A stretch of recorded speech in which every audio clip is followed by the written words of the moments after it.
The organisation began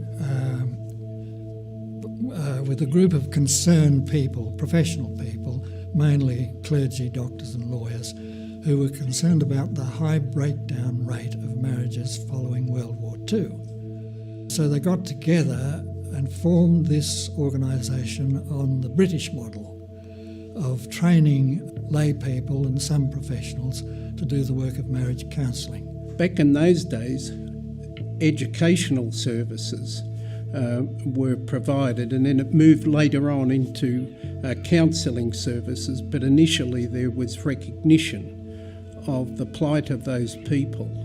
It was really around marriage guidance counselling, as the organisation was known then. Dr. Warwick Harton came to this organisation in the late 70s, and one of his tasks was to broaden the services, because the research was showing that people were looking for something more than just counselling. Dr. Harton was able to facilitate the introduction of mediation into this service.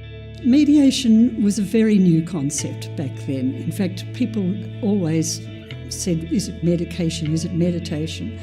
And you'd have to spell it, and they'd say, what on earth is it?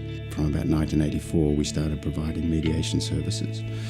And again, that was something that wasn't necessarily a program that was taken up throughout the sector. Some organisations were saying, well, that is contrary to our core, which is keeping relationships together, and that somehow that was some undermining that work by also concurrently working with clients who were separating. However, Relationships Australia Victoria thought this was a crucially important service to provide. Again, as a result of that early adoption, if you like, of that program type, the result today is that we're a very large provider, perhaps one of the biggest providers in the country, and we certainly lead in terms of knowledge and program development in that area. The expansion of our services was another thing that happened in the 90s, in the early 90s. From being an organisation that was primary for counselling and did a little bit of education groups, we went to providing other services like family violence prevention. We got that established. We were one of 2 organisations that got funded by the federal government. First time they'd ever accepted that they might have a role in funding family violence prevention. Now, as time went on, and it was in 1993 that the name was changed to Relationships Australia, which had a much more modern sound to it and reflected more accurately what we did. And each of the states put their own state abbreviation after it, in this case Victoria, so it was RAV. One of the characteristics I like to think is reflective of the organisation is that it doesn't stick to its knitting. It deliberately looks to change, improve, adapt. A classic example of that, if you like, is the organisation was very much an adult-focused organisation historically. And in recent times, there's been a need to move and shift towards providing a whole-of-family approach and to working with children. And so that's a challenge for those that historically work just with adults. But our experience is that we have a staffing group and clinicians who are willing and able and capable of adapting themselves to suit the changes in the working environment. Relationships Australia Victoria has always been up for challenges. It's very keen to understand what's required, and the staff that work there have the skills to deliver this wide range of services. The core of our success has always been the people and their incredible commitment to their work, to their professionalism and to the people they serve. And it's a privilege to work with people who are in trouble and need, and to, at the end of the time together, to see them walk out strongly and able to deal with the issues they have in their life. They're very well qualified, they're very well skilled, they understand the very complex issues that the clients come along, and they're well trained and expert in delivering the right type of services for these clients.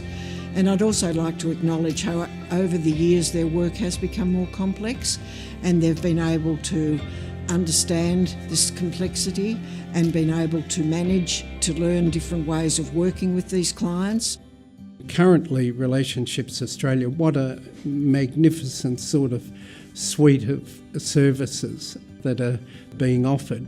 And it truly reflects a mission of which is, healthy and respectful relationships in all their forms and in all their diversity. And by all their forms, I mean, no matter what stage in life. Relationships Australia Victoria should be very proud of its 70 years of work.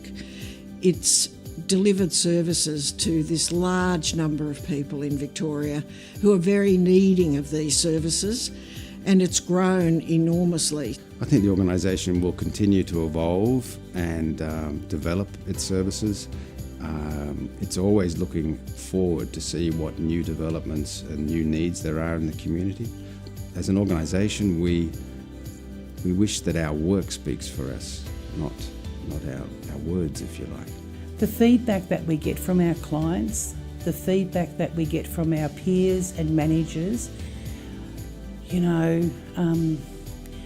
you do feel like you get such positive feedback, and it's just so valuable. So I think people feeling heard, being validated, being respected, being understood, knowing that they matter. I think those are the things that make this a great place to work and why people want to be here.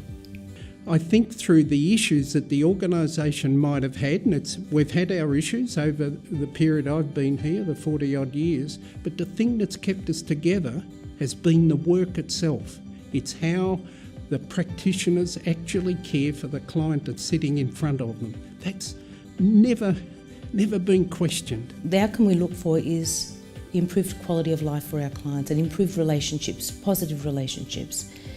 And we get that feedback often. We check in with clients about changes that they really want for themselves. And that's really important. This is why we're all attracted to this field of work. It's the part of us that wants to make a difference in people's lives, but what we really also value is how we're respected in this organisation. One of the most rewarding aspects of this job for me, and this is why I do it, is that people come back to me and have told me things like, if it wasn't for you, Alexandra, I wouldn't be alive anymore. I wouldn't be here for my children, or the work we've done together, Alexandra, has saved our relationship. Those are incredible outcomes to hear, and it makes the job so incredibly rewarding. So that's what motivates me, is the changes in clients. That's the biggest one for me. It's been a great privilege to be part of the organisation and part of its service to the community. I think it's a very valuable organisation that is of great benefit to the community, and will continue to be of great benefit to the community in the future.